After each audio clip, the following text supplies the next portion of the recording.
the previous class, we have read about ideal and non-ideal solution. Today, we will discuss about positive and negative derivation. Positive derivation and negative derivation. हम लोग कल कुछ क्या पढ़े थे? Non ideal solution और ideal solution. Non ideal solution को further divide किया गया पॉजिटिव डेविएशन में एंड नेगेटिव डेविएशन में. तो पॉजिटिव सॉल्यूशन, पॉजिटिव डेविएशन कौन सा सॉल्यूशन शो करता है और नेगेटिव डेविएशन कौन सा सॉल्यूशन शो करता है. तो पहला है कि जब Pa की वैल्यू P0A XA और Pb की वैल्यू P0B XB से बड़ी आए, जो इस कंडीशन को फॉलो करेगा वो पॉजिटिव डेविएशन शो करेगा. और नेगेटिव डेविएशन क्या होगा? Pa is less than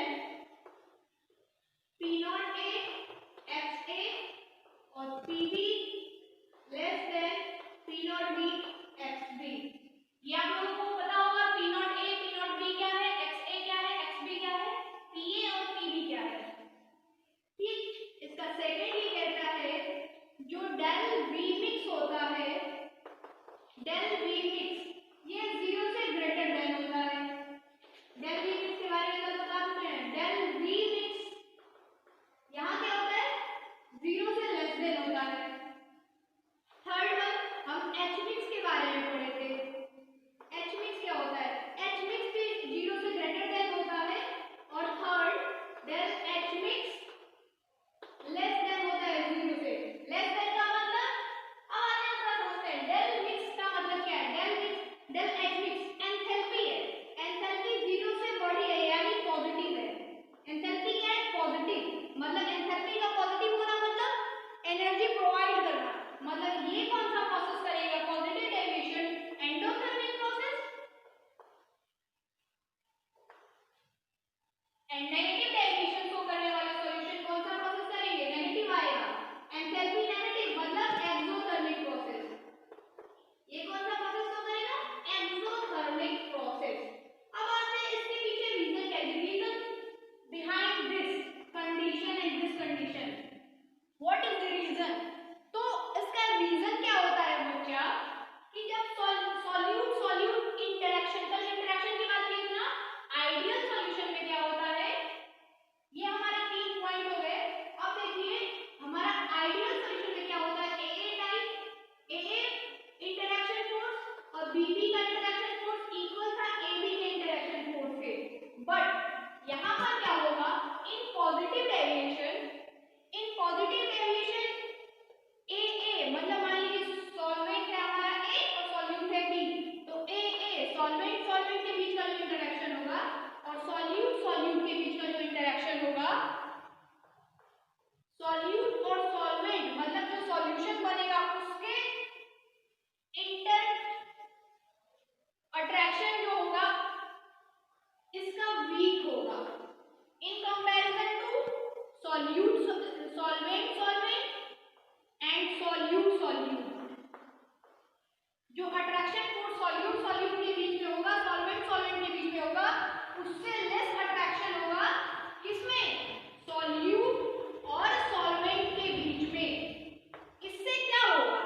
ये देखिए अगर आप मान लीजिए AA है कुछ AA, ओके, ये है BB. ये जितना दूरी बढ़ाओ उतना कम इंटरेक्शन होता है. ये तो आपको पता होगा. तो मान लो ये हमने बना दिया BB. अब आप बताओ एक चीज कि इंटरेक्शन कब होना? इंटरेक्शन कब होना मतलब उतना पार्टिकल थोड़ी दूरी पर होगा. दूरी पर होगा तो क्या हो रहा है? पहले पार्टिकल्स यहाँ करीब में थे, इतने पास में थे टू ईच अदर. बट यहाँ पे क्या हो रहा है? In the solution the particles are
घटाएंगे आपको नेगेटिव वैल्यू आएगी, नेगेटिव वैल्यू आएगी, वही तो यहाँ लिखा है कि 0 से लेस देन होता है बी मिक्स। अब आ जाते हैं हम यहाँ पर जरा डेल एच मिक्स पर कि क्यों ये पॉजिटिव होता है del H mix. Same reason, आप देखो जब ए बना है, ठीक, ए बॉन्ड है, बी बॉन्ड है, दिखाई दे रहा है, बी बॉन्ड है, और जो बन रहा है ए बी, ये क्या है, इसमें ये वाला वीक रह रहा है, ये वाली बॉन्ड वीक रह रही है, ये वाली बॉन्ड वीक रह रही है। तो आप अगर इसको आप ए और बी को डाल करके ए बी आप बना रहे हैं, बन रहा है, तो इसको ब्रेक करने के लिए आपको एनर्जी सप्लाई करनी पड़ेगी। तो मान लीजिए आप 5 जूल एनर्जी इसको सप्लाई करते हैं और इसको भी 5 जूल एनर्जी आप सप्लाई करते हैं, लेकिन ये जो बॉन्ड है, ये जो बॉन्ड बन रहा है, ये कुछ इस बॉन्ड से वीक है, मतलब इससे जो एनर्जी, अच्छा ये बन रहा है ना, तो ये एनर्जी रिलीज किया हुआ है, इसको हम ब्रेक कर रहे हैं तो एनर्जी सप्लाई कर रहे हैं, इसके अंदर एनर्जी सप्लाई कर रहे हैं, लेकिन ये बॉन्ड बन रहा है, ये एनर्जी रिलीज करेगा। तो ये कुछ इससे कम ही, तो यहाँ पे बनेगा क्या, ए और बी बनेगा 2ab, तो ab का जो बॉन्ड एनर्जी होगी वो इसके बॉन्ड एनर्जी से कम होगी। तो यहाँ 5 है, तो मान लीजिए इसकी एनर्जी आ गई 3 जूल, ठीक, इसकी एनर्जी क्या आ गई 3 जूल। तो यहाँ पे एक AB के बीच की एनर्जी हो गई 3 जूल, तो 2AB बन रहा है ना यहाँ पर, तो 2 × 3 आप करोगे तो क्या आएगा 6 जूल। मतलब ओवरऑल एनर्जी रिलीज कितनी हो रही है, रिलीज हो रही है 6 जूल, और अब प्रोवाइड कितना करा रहे हैं, प्रोवाइड कितना करा रहे हैं 5 जूल इसको और 5 जूल इसको, मतलब 10 जूल एनर्जी हम प्रोवाइड करा रहे हैं, और रिलीज कितनी हो रही है 6 जूल। तो आप क्या कर रहे हो, 6 जूल एनर्जी उसमें से निकल रही है, यानी कि हमने 10 जूल दिया और निकला कितना 6 जूल, यानी 4 पॉजिटिव ही तो आया। ये देखो हीट एंथैल्पी जो आई वो पॉजिटिव ही आई हमारी, तो यहाँ से है del H mix positive. Negative वाले में क्या होगा, फिर आ जाइए कि नेगेटिव में क्या होगा, तो इसलिए ये एंडोथर्मिक पॉजिटिव है, तो ठीक। अब ये देखो एक्सोथर्मिक में क्या होगा, वही होगा, जैसे कि अब इसका बॉन्ड क्या है, स्ट्रांग है, मतलब ये जो बॉन्ड एनर्जी होगा, इसकी जो बॉन्ड एनर्जी रिलीज होगी इससे कहीं ज्यादा होगी। तो 5 जूल अगर एनर्जी है तो इसकी बॉन्ड एनर्जी इनसे ज्यादा होगी, इसमें बॉन्ड एनर्जी इनसे ज्यादा होगी, तो ये हो गया हमारा 7 जूल। तो इसमें एनर्जी रिलीज कितनी हुई, 2 में 7 का मल्टीप्लाई कर दीजिए, यानी 14 जूल। 14 जूल एनर्जी क्या हो रही है, रिलीज हो रही है, क्या हो रही है, रिलीज हो रही है, और हम प्रोवाइड कितनी करा रहे हैं, 10 जूल एनर्जी प्रोवाइड करा रहे हैं, 14 जूल उसमें से निकल रही है। तो आप बताओ कि 10 - 14 आप करोगे तो ये -4 जूल आएगा ना, आ गया डेल एच नेगेटिव, तो वो हो गया एक्सोथर्मिक। तो जो इस कंडीशन को फॉलो करेंगे वो होंगे positive deviation and negative deviation. देखिए इसको स्क्रीनशॉट ले लीजिए, लेना है ना। क्या पढ़ने वाले हैं अब कोलिगेटिव प्रॉपर्टी के बारे में पढ़ने वाले हैं कि what is colligative property. The property of colligative property क्या कहता है, which depend only on the number of solute, number of particle of solute, not the nature of solute। solute के नेचर पर नहीं डिपेंड करता है, solute के number of particles पर जो प्रॉपर्टी डिपेंड करती है उसको बोलते हैं colligative property. Colligative property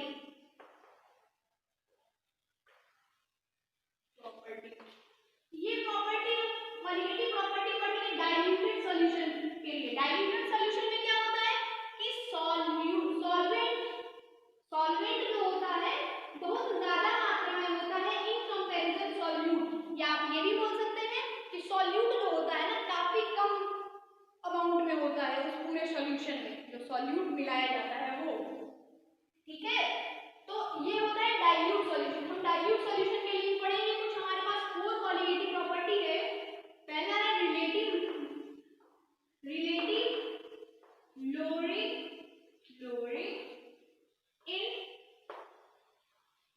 lowering in vapour pressure, relative lowering in vapour pressure.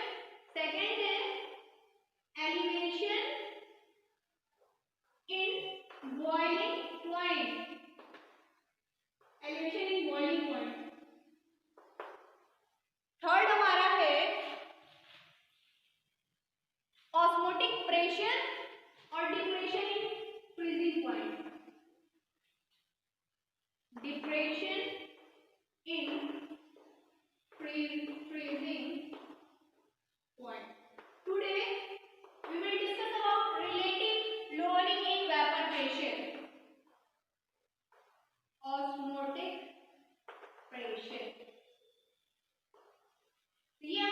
Colligative property है।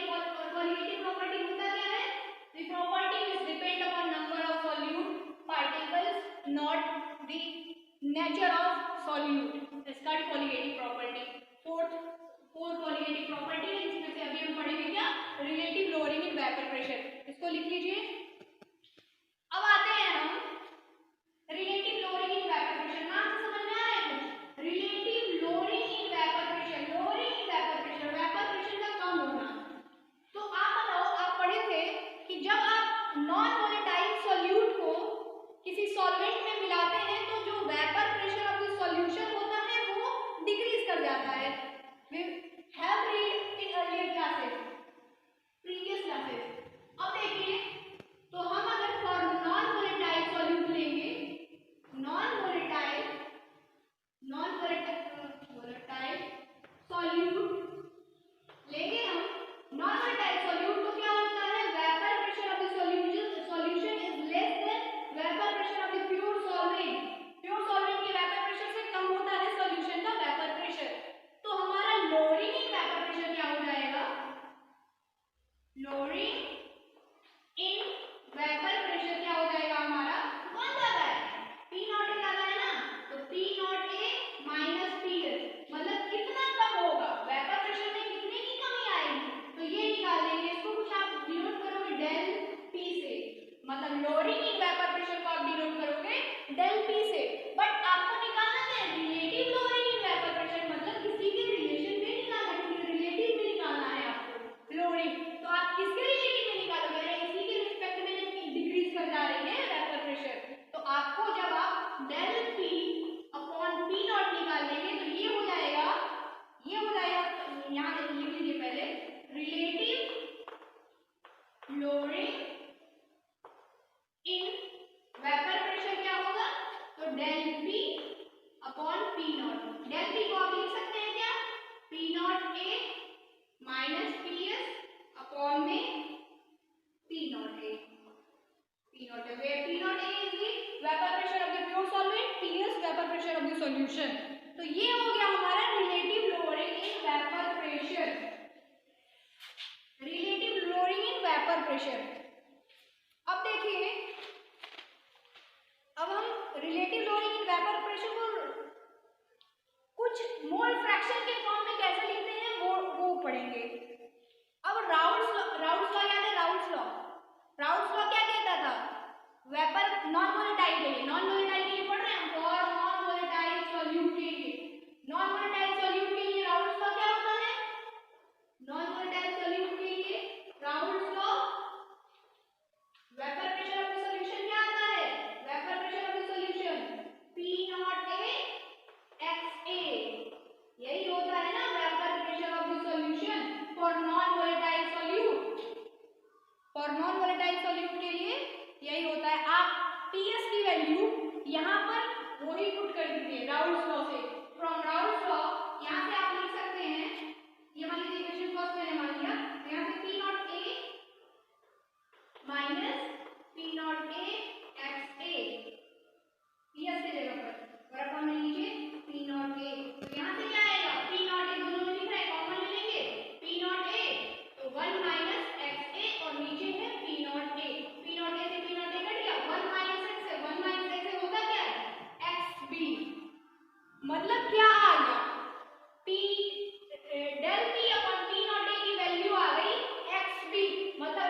Nb दोनों के मोलों की संख्या Na के बराबर होगी। तो आप यहां से भी लिख सकते थे कि Nb कितना लिख सकते हो आप, Na plus Nb similar to Na, तो Na यहाँ से, तो आप यहाँ से क्या लिखोगे, Wb को लिखोगे, अरे Nb को लिखोगे Wb अपॉन Mb और Na को लिखोगे Wa अपॉन Ma। तो यहाँ से आ गया रिलेटिव लोडिंग इन vapour pressure Wb upon Wa into Ma upon Mb। देख लीजिए इसको, ये भी एक फॉर्मूला आ गया। तीन चीजें आई हुई है, पहले हम del P upon P not A निकाले थे, तो क्या आया था, याद है, आया था P not A minus P S upon में पी नॉट ए, ऐसा आया था। फिर एक रिलेशन आया रिलेटिव लोडिंग इन वेपर प्रेशर का मोल फ्रैक्शन से आया, मोल फ्रैक्शन निकालना है तो आप यहाँ पुट कर देंगे इस वैल्यू में। जब आपको पूछ दे कि हमको वेट ऑफ द सॉल्वेंट निकालिए, वेट ऑफ द सॉल्यूट निकालिए, या हाँ अगर ये पूछ सकता है, ये भी पूछ सकता है, कुछ भी पूछ सकता है, और आपको वेपर प्रेशर के फॉर्म में दिया है तो आप इस फॉर्मूले का यूज करेंगे। ठीक, तो ये था कोलिगेटिव प्रॉपर्टी का फर्स्ट वन, रिलेटिव लोडिंग इन वेपर प्रेशर। आज के लिए बस इतना ही, कल हम पढ़ेंगे हम लोग relative elevation in boiling point. ठीक, तो अपना नोट्स बनाते रहिए आप लोग, चैप्टर वाइज कंप्लीट करते रहिए और ये जो भी है पढ़ाया जा रहा है उसको पढ़ते भी रहिए साथ साथ में।